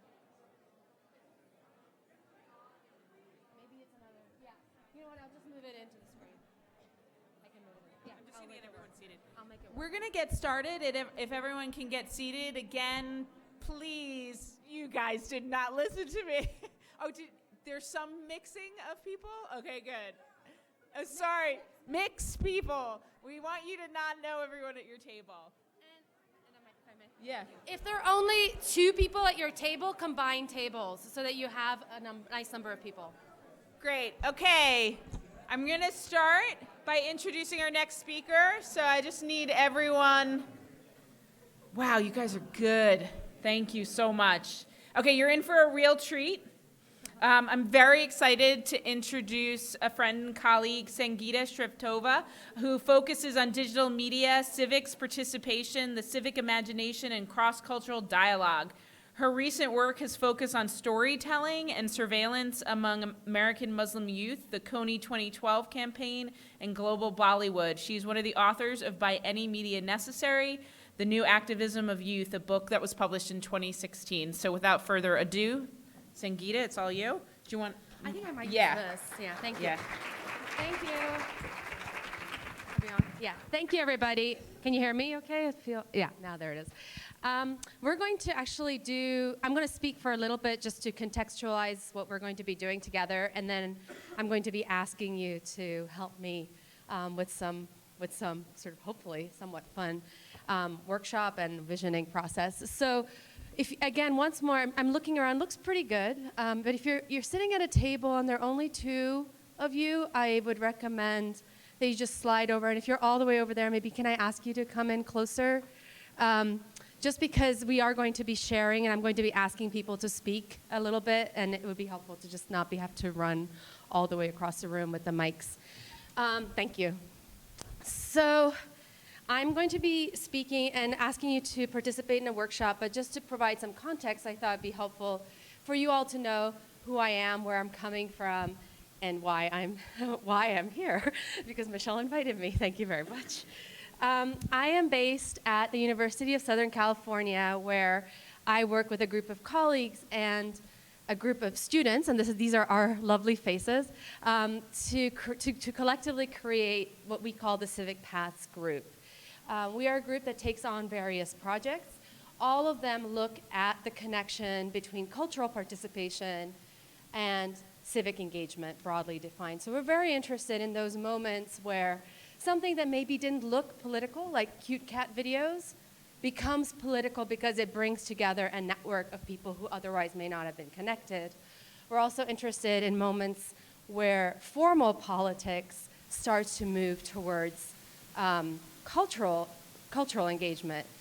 So just to speak about our president, the wrestling world that he was involved in before becoming president, how that has kind of influenced how people see him, but also how some of the practices that we see him implementing maybe brought out some of that engagement that he was involved in before. So we're always interested in those moments, and all of that in the context of digital media participatory practices and media literacy. So kind of that sets the stage for the phenomena that we're looking at. We're coming at the current work that we're doing out of a 7-year study that looked at the changing civic lives of American youth. And what we did as a part of that study is that we took exemplar case studies. We looked at in depth at particular communities that spanned a really broad spectrum, ranging all the way from youth mobilized, the Harry Potter Alliance, which I'll speak about a little more later, American Muslim youth, and youth who were mobilizing around the DREAM Act, but all the way through to young libertarians and people who were involved with Invisible Children, the organization behind Kony 2012, to ask what are they doing, how are they engaging in civic life? And how are they using new media and culture to do this? And the book that emerged out of that Michelle mentioned is called By Any Media Necessary, which really summarizes the key finding for us in terms of media practices, which is that young people are working through any media necessary. And that to me was exemplified when Michelle asked, like, who's using Facebook? And a few hands went up. And then She asked who is using Instagram, and many more hands went up. But in 2 years, that might be a completely different platform, right? So what we were finding was that the young people that were really successful in these networks and organizations were identifying ways to approach media that were actually not platform specific, right? And they were doing that because they were developing a skill set that allowed them to look across the media landscape and understand what media is good when, and then how to tell their story and how to get their voice out there through these different media platforms. And then on the other side of that, they had a almost, I don't want to say intuitive because it's not like they had intuition, but they had a sense, even though they didn't often have the data to back it up, about where their audiences were at, right? So they understood that their peers were not best reached through Facebook, for example. They understood that that was maybe through Instagram and that the messaging they had to have was very different to reach that. So that's kind of the media insight that we had. But around that, and I just want to kind of exemplify, I'm trying to drink and move slides, not going to work. So the Harry Potter Alliance. I'm just going to just want to share just a little bit about one of the organizations to kind of bring to life what I'm talking about. The Harry Potter Alliance was founded in 2006 by a group of people who grew up with the Harry Potter story. So it's now, it's an older organization, which is crazy. It's 12 years old. And so they practice all the practices that we're talking about. In fact, they don't have a headquarters, right? They're dispersed across the United States and even the world. So they rely on new media, digital conferencing, Google Docs are their friend, Facebook, anyway, to organize. They often work together and they have never met, but they're organizing for particular causes. They offer lots of ways for people to be involved, ranging from really talking about their love of Harry Potter, so really what brought them together, all the way through to sustained activism around voter registration. They took on marriage equality. They also have sent books to Haiti, sent supplies to Haiti, collected books for young people. So kind of offering different ways in, depending on where people are in terms of their worldview and their willingness to commit to different topics, but all of this under the umbrella of Harry Potter, which is really what made us stop. So all of these practices are important, and we're going to be talking about best practices, skill sets, and all that all day. But what really united this group and many of the groups that we looked at was Harry Potter. And it was the imagination that Harry Potter inspired among them, the vision that they too could be part of Dumbledore's army, and that Voldemort maybe is climate change in our current context, or that the house enslavement of the elves has something to teach us about fair trade practices that we should be advocating for. And as we were kind of pivoting towards our next work, we really we grabbed this idea of the imagination, because when we take one step back from media, we have to ask, what are we sharing? What are the narratives that drive us? What are the stories that motivate us in this world and keep us sustained, that then translate into different media, into ways we approach media? And that was what we started to call the civic imagination. And just to kind of drive home the definition, we define civic imagination as the capacity to imagine alternatives to current social, political, or economic institutions or problems.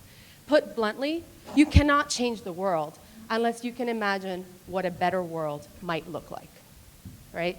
So we ended up founding a project around this that's called the Civic Imagination Project, that is now operating within the umbrella of Civic Paths. We do thinking around what we mean by the civic imagination, but we also work with communities and we run workshops. That's one of our we're very much in the community doing work. And as we were doing this, we started to see that we were actually connecting to other thinkers out there who have had similar observations, including Neil Gaiman, who is a young adult author, and he says, we, all adults and children, writers and readers, have an obligation to daydream. We have an obligation to imagine. It is easy to pretend that nobody can change anything, and that we are in a world in which society is huge and the individual is less than nothing. An atom on the wall, a grain of rice in the rice field. But the truth is, individuals change their world over and over. Individuals make the future, and they do it by imagining that things can be different. And I'm just going to actually not read this quote, but just mention that we're also influenced by other scholars, including Stephen Duncan, who's based at NYU, who warns us that if we do not continue to nurture the imagination and do not continue to dare to think that things can change, then we're going to be stuck within what he calls the tyranny of the possible, where we're going to be letting other people dictate how we use the tools that we have at hand. They're going to dictate how we think change can happen and what those limitations to change can be. And this is all to say, sounds pretty revolutionary, I know, but utopian thinking doesn't mean that we believe that change will happen, but it holds in place a vision of where we might go in the future, and that then provides a signpost and a sort of guiding light to where we might want to head moving forward.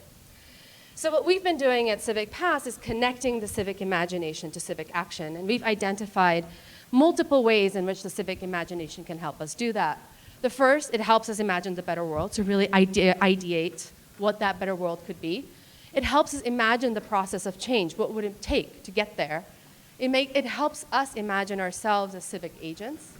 It helps us forge solidarity with others who we may not think as allies if we just stay within the present scope.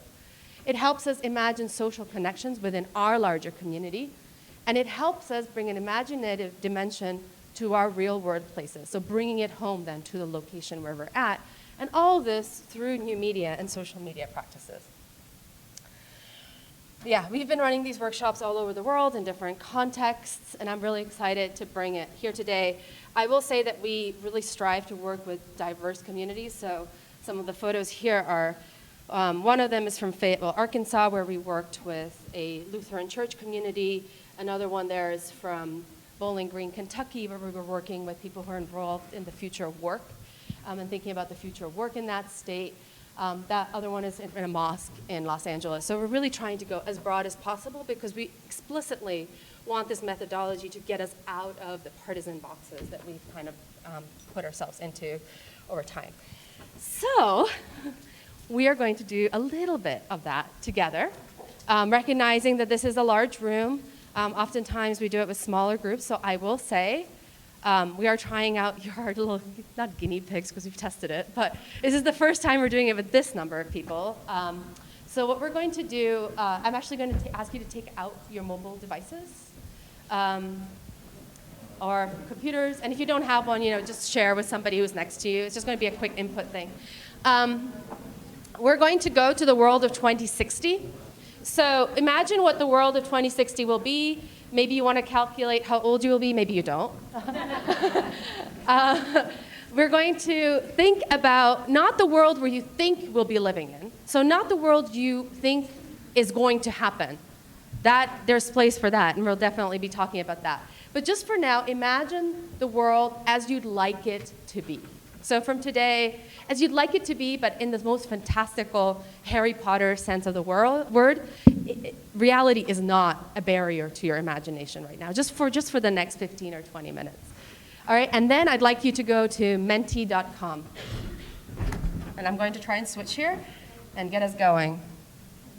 I will say that we're going to be inputting information, and I'm going to be doing that through you're going to be doing that through your mobile devices, but I'll show it again. Yeah, I'll show the code again. I will say it's not filtered, yes? So it's absolutely vulnerable to you gaming the system. I decided I trust you all. This is the exercise of trust. So I did not put any filters on there in terms of profanity. I didn't put any filters on there in terms of repeat votes because you can vote more times. So I'm trusting you to approach this honestly because that is the space we're trying to create together. So without further ado, let's see. This is not my computer, so I apologize if I look fumbly. Oh, people are already starting. All right, so the first, I don't see my mouse, I think. What was the code again? I'm trying to do it on this computer here. It'll show up as soon as I can get there. Can you see it? Can everybody see it? I'm trying to see if I can do, I can't do full screen on this. 373945. Can people see this? All right, so the first question I want you to answer is who creates, the code is 373945. Is everybody able to get in? And the question is, who creates the news in 2060 in your ideal future world?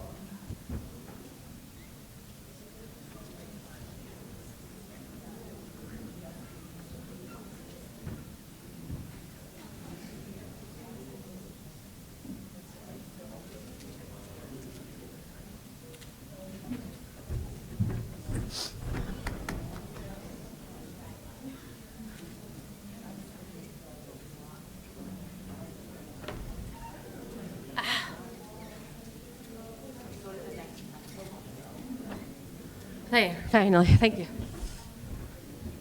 All right. Are there more? There are more votes coming in. We're just going to wait a couple seconds.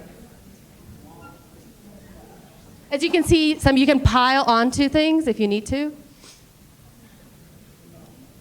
Professors, interesting. All right.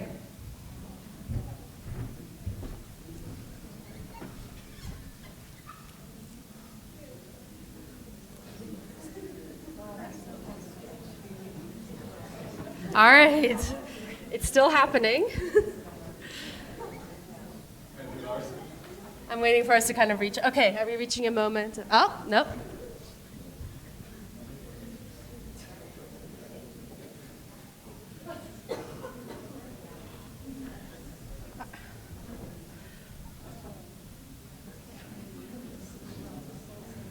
Everyone is not to be dislodged. Wow. Okay. We're going to move on to the next one. What skills do journalists need in 2060?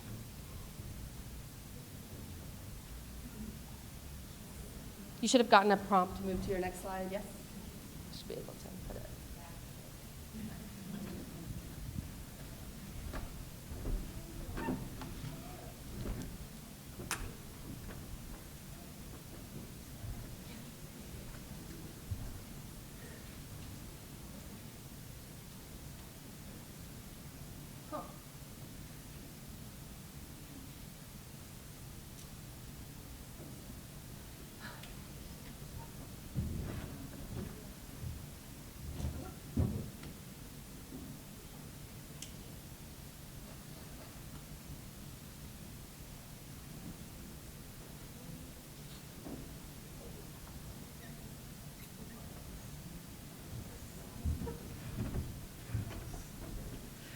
We're going to do 2 more of the questions, so just so you know, that's where we're heading.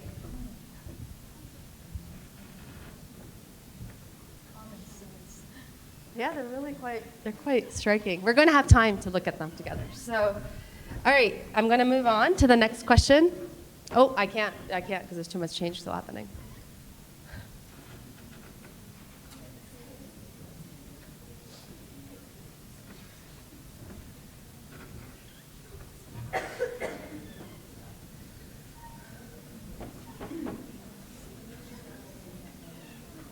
All right.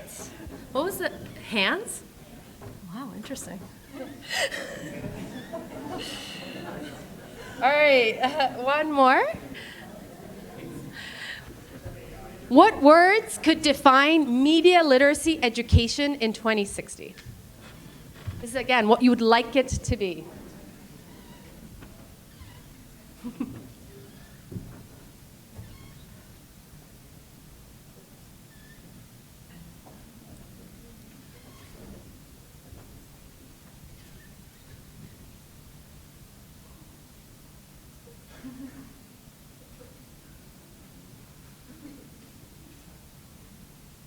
I didn't know you could do emojis. Learning something new.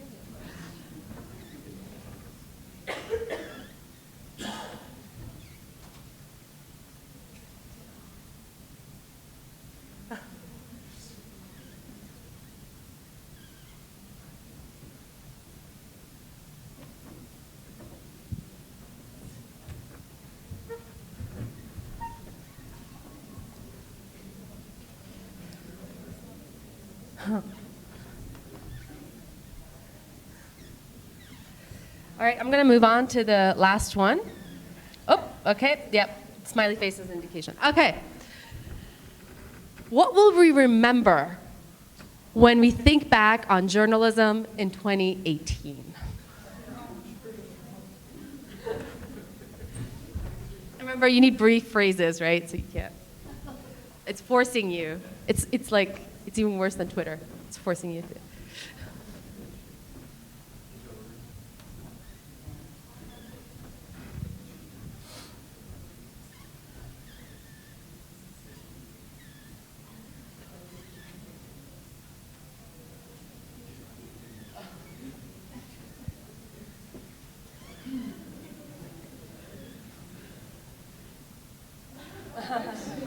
I see what's happening. All right.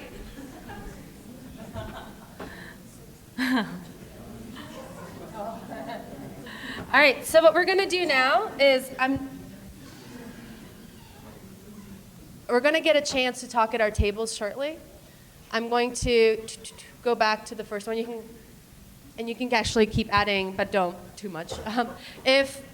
Are there anyone is noticing that really strikes out at you that's surprising or not surprising at all? Like just like top of the line, just shout out a few things that you're noticing. You'll have a chance to dig into this more, but just as you look at this, what are you noticing? People? Yeah. Anything else? Wow, people are, yeah. Hands was curious to me. I don't know who said that. Was there anybody who could elaborate on what they meant by hands? Nobody wants to volunteer that information. Like, I was curious what that meant also. We all kind of talked about it at first. And then the point of, like, news being created by AI and how interesting would that be if, like, hands maybe implies that you're a human, although robots can have hands. But, like, you know, you had to maybe flesh it to own in order to... Right. Yeah, that's interesting. Yeah, that's true.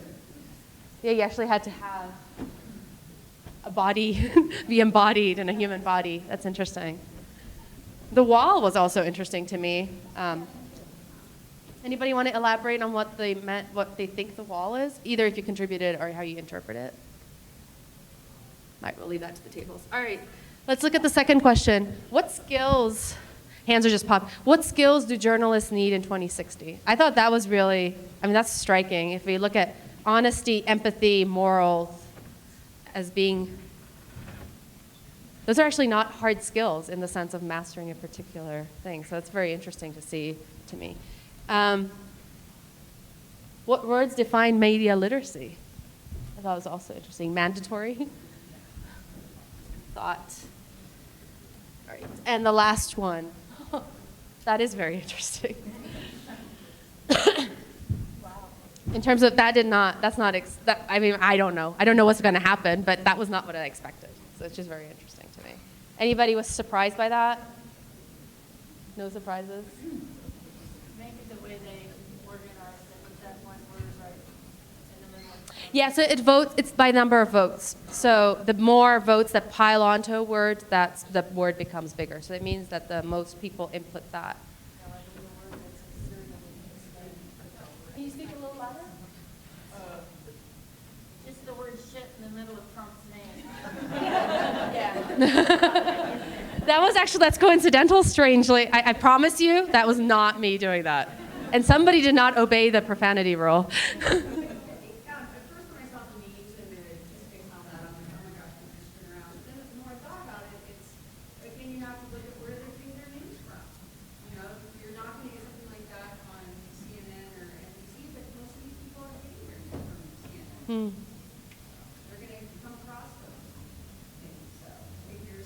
Yeah, this is what they're saying, what we will remember, right? So this is actually what they think our landscape looks like today, or what you collectively think your landscape looks like today. All right, so what we're going to do now, you're going to stay at your tables. You're going to get a piece of paper per table, I believe. Yes. So we have four, so you just want to make sure there's about 14, 15 tables, so. About for each 4 or 5, 4, yeah, 3, 4. You're going to be in your table. This is an opportunity to meet each other. So the first thing I'd like you to do is just say who you are, where you've come from. You should not, ideally, you don't know everybody at your table. And again, you can still move. And then take on the questions that are on the piece of paper, just briefly in your group. Think about it.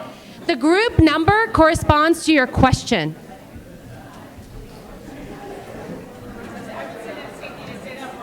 Yeah. All right, just one moment while you start. The group number that you have on your piece of paper corresponds to the question that you should be looking at, okay? And I'll keep clicking through them so you can kind of keep looking at them.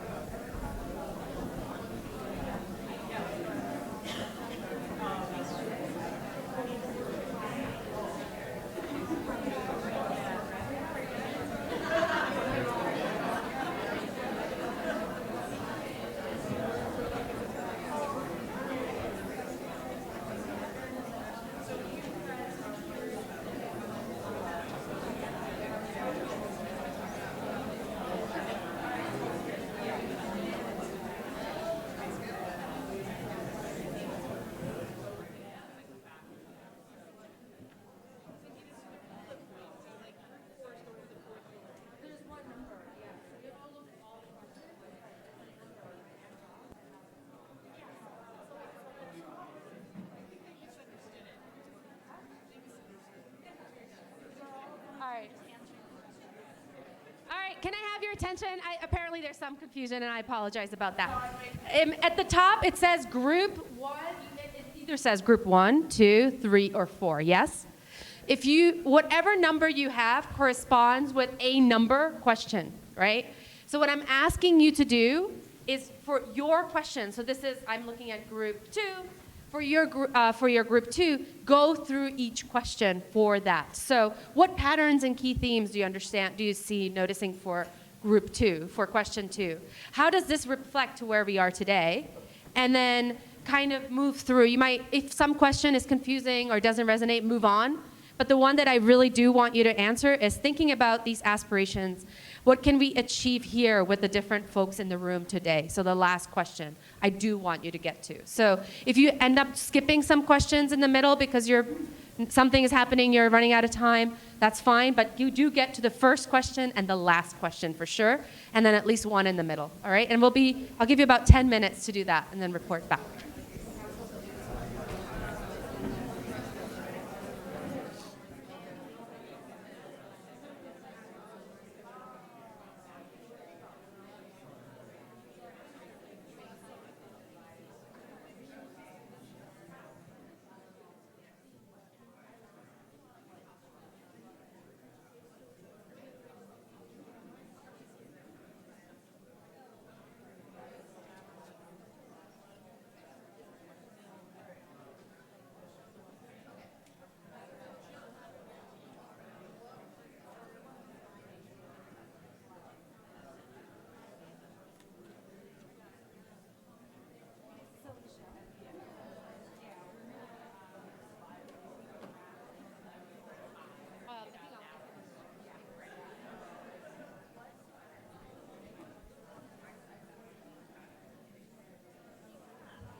Oh, it was Neil Gaiman. Neil Gaiman. Gaiman.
right, if everybody, we can come back for a second. We're going to do, can I have everybody's wind down? It's great that everybody's chatting so much. Can people wind down the conversation a little bit? Thank you. Thank you. Thanks. I realize I'm the thing that stands between you and lunch at this point, so I'm going to keep us moving a little bit at a timely pace. So what we're going to do is I'd love to hear back from the tables a little bit, just to hear about what topics came up for you. So the first question, who was group one? Or who were the group ones in the room? Okay. Oh, wow, they're all clustered over there. Interesting. Thank you. So there are three? Maybe what we can do, we'll do all of what key patterns did you see emerging, group one? People who had group one. Yeah. We really liked how it said that everyone was right in the center, because we think that it's all about this sharing community, because everyone's got a different perspective and they have different knowledges. And when they can all pool that together, I think that's where we get the best news. Interesting. Okay. Any other groups that noticed in that group one cluster who noticed? What did you notice about the patterns and the themes on the board? Anybody want to jump in? We talked about how there was kind of trying to find a balance between everybody has a seat at the table in creating news versus like trusted news sources. And what does that mean and what might that look like? Yeah, that balance, right? Which is what we're struggling with nowadays. Yeah, thank you. Anything else that anybody wants to add? Okay, let's move to the, so where are we? What are some things that you see happening that are moving us towards that future today? What are sort of the inspiring things, sort of summarizing questions 2, 3, and 4? Who are the people working on this? What might you as an individual be doing to move us towards that future? What came up at your tables? Yeah. For this question. We just talked a little bit about how we see the youth and the kids moving us in the direction of everyone. And for them, their lives, they are so much more connected than we ever were. And so we were just talking about, a couple of us are teachers, and we were just talking about our students will come and talk to us about something they did like we should know because they posted it on Twitter and they Snapchatted and they Instagrammed. And they're like, what, you didn't know I won my game? And we're like, no. But that is their world. They just know. But if you approach an adult and say, oh, I saw that you bought a new house, they're like, have you been stalking me? You know, like older people are like, how did you know that? And you're like, it's on Facebook, right? But kids don't think that way, and the younger generation doesn't think that way. They're just so open. And sometimes that's good and sometimes it's not. But because they're so open and because they're so connected, then they're able to then kind of move that needle to the other side and join these movements. And I was so impressed at that girl that said she's on the board of 2 nonprofit companies. I was like, what? I'm not even doing that. But they are just connected in the world. And I think as adults, as the older generation, we're not used to that. And sometimes we shy away from it. And if you want to get everybody to be a part of it, we have to be willing to be connected. Wow. So in fact, there's a to-do for older people, so to speak, if we're talking generationally. Right, we have to trust the youth. Which is a very little bit. interesting. Yeah. Yeah, there was another thought over there. Willing to follow up on that, and something that I think it was Annabelle that said in the panel earlier that, and at our table is that we have to have direct action to support the things that we believe in. Whether that's joining nonprofit boards, it's not just about sharing or liking something on social media. It's about donating your tax return money to your favorite journalistic sources or your favorite news organization or whatever those things may be. So I think that one of the action items would be obviously direct action in whatever form that may take to support what you believe is either credible or that inspires and allows everyone to be part of the news conversation. Thank you. We're going to get to the third, sort of what you want to do today, but we're going to do all of those as a group just to kind of keep everything coherent and move through. So I'm going to ask us to move forward to question 2. Hopefully that will work. Or did it freeze on me now? So who was in group 2? Who are group 2? Okay. So what did you notice as key themes and patterns in group 2? We were really struck by empathy, being at the middle. That was a little disheartening, because presumably that means that seems like something that maybe we think is lacking currently, but also great that that's something that people are thinking about going forward. We kind of took issue with the ideas of morals and common sense, because those are things that are often embedded in culture, and also something that I think is common sense might not be common sense for everyone. So we came up with the idea of professional ethics instead, which we think maybe is kind of encompassing some of the things that perhaps folks were thinking about when they put maybe morals or common sense up there. And certainly, curiosity was one that we thought was really important as well, which wasn't quite one of the biggest ones, but yeah. Thank you. Who else had group 2? No group 2s here on this side of the room? Oh, okay. Distribution, generational. We got a distribution thing going. All right. Let's move. Well, let's stay with this question, actually. What do you see happening already in your community? Was there only one group 2? Is that what happened? There was another group 2. Okay, great. So for the other group, what did you see as examples of actions that are already happening or that could be happening and that you could do as a step on your end? One thing we're doing in the Boise School District is we're going to have a required class for all of our 9th graders called critical literacy. And in that class, it involves learning about media literacy, financial literacy, all those pieces that we feel that our students can have that basis on as 9th graders, so then they can have a forum to speak. Okay, thank you. All right, seems like question 2 was a little underpopulated in terms of distribution. So, what words could define media literacy education in 2060? Who had group 3? I'm looking at this side of the room now, yes. Okay, so on here, what did you notice when you looked at, any one table want to jump in? Raise a hand so we can give you a mic, yes. What did you notice as you looked at this word cloud? So we generally gravitated towards just being a better person in general, like having morals, having integrity, having common sense, and knowing what it is that you're telling people. And so we really lean towards like being educated on the topic that you're going to speak about, like not just pulling anything out of the air and just saying that it's true just because it is. And being more open-minded and staying focused on topics that you're talking about. And in that way, then people actually understand the truth rather than just opinionated and fabricated information. What did you make of the Tide Pod Challenge? I know that was probably a subversive thought, but I'm actually curious I'm always interested in those. Well, the way that we took it, it was kind of like gravitating away from stupid decisions that people make, really. And so being more educated on things like that, and obviously people know that eating Tide Pods is not a good idea, but like still not like leaning towards those trends and doing things to harm yourself just because other people are doing it. And so I think that's also a really important thing to know. Interesting. Yeah. Any other tables that had 3? What did you notice? What were the other tables? Here. Thank you. What did you notice as a common theme?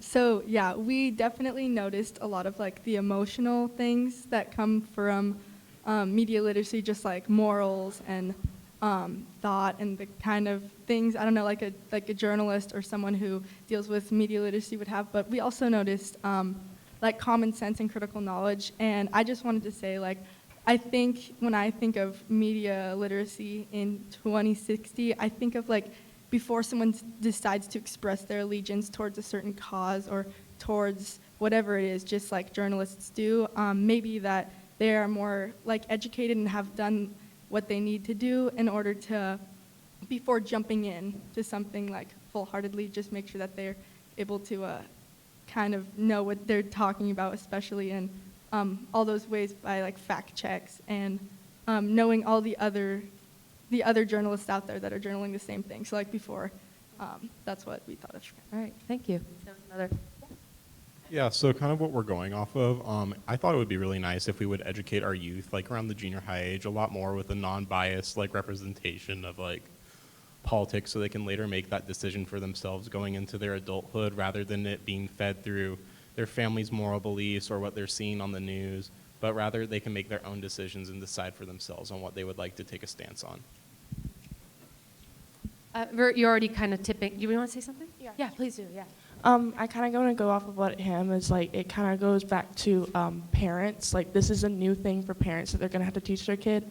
Like, me growing up and doing it, my mom, she didn't know what to tell me. But with my little sister, it's a do this, don't do that. So I think it's not only education in schools that we need to have, but also, like, with the parents. Because, like, all of us, well, maybe not all of us, but most of us are going to be parents someday, so like we have this education, so we get to teach the next generation of what media literacy really is. Beware, it might change so much by the time we might be in another. The question is, are we in a pivotal moment now, like that happened, which I think was what we were kind of hearing, or is it going to change every time for every generation, and then what does that mean? But that's really, so we're kind of already moving into what can we be doing, and the other thoughts of what is already happening out there for group 3 people that we kind of could be connecting to, or that you'd sort of notice that's already moving us in that direction? Okay. We'll move on to question 4, which is probably the most contentious one in some ways. Hopefully it'll switch there. Oh, this is changing all the time. People keep voting on me. All right, so what will we remember when we think back on journalism in 2018? Who had group 4?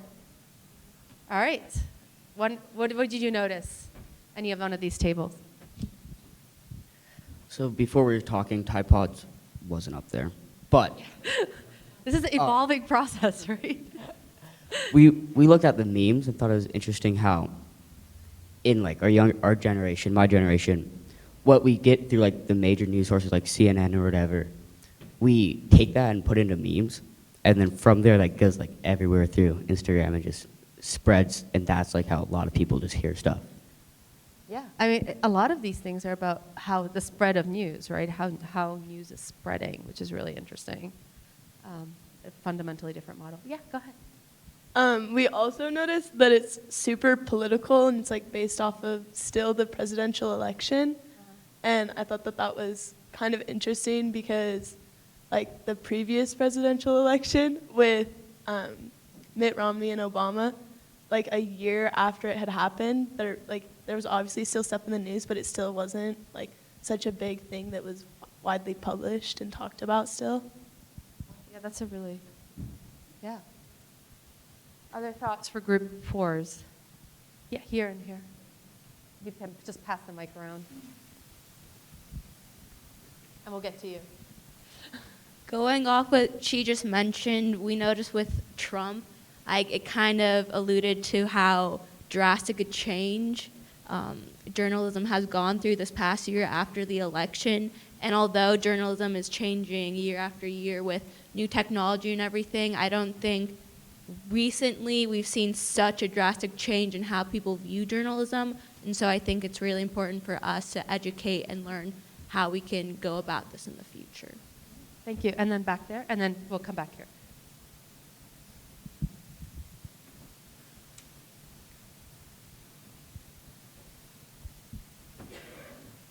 So firstly, I think this is like distrust in the media in terms of like fake news and stuff like that. But for us, memes was kind of a rise in the non-traditional, where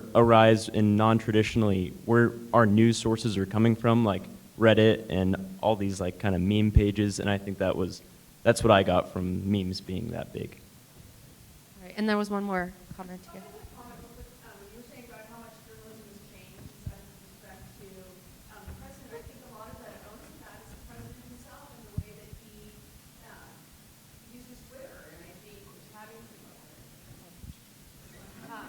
Having to sort of redefine what is news, because the media at this point in time feels as though they have to cover everything, and rather than being proactive or investigative, as someone said earlier, it's almost more just reaction.